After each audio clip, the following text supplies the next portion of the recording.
ណ្ដាលឲ្យចិត្តមិនស្ងប់ចង់ឲ្យគ្រប់យ៉ាងត្រឡប់ចង់ឃើញមុខលោកពុកមានគុណ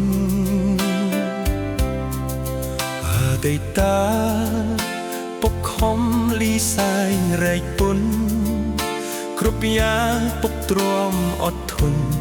ដើម្បីកូនបានដូចគេឯងញើដូចឈាម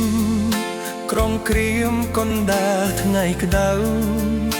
ដកផ្ទះមិនថាយបុកជ្រៅពុក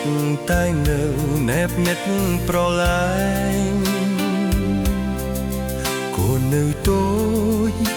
លងលំព្រោះតែសំលេងលោកពុកបំពេឲ្យគេ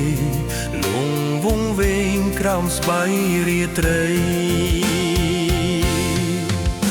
តែពេលនេះបាត់លោកពុកបាត់ទុកឆ្ងាយពីភេត្រាបាត់ពុកទៅណាមិនស្ដីកូនស្រែកហៅរកលោកពុកទ្វីបលោកមិនប្រណីទៀមទាមកដាច់និស្ស័យឲ្យឃ្លាត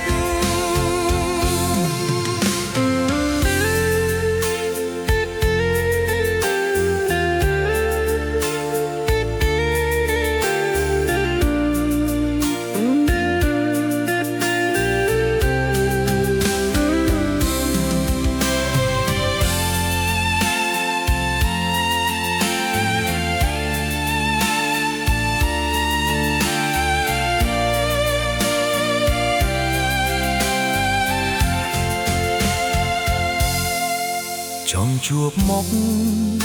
ចង់ឃើញពុកនៅជិតកូនពាក្យពេចន៍បំពេលលួងលោមធ្វើឲ្យកូនរឹតតែស្រណោមានថ្ងៃនេះដោយសារគុណពុកសណ្ដោទូនមានអប់រំកូនប្រុសមិនឲ្យខូលោកធំដាំក្តី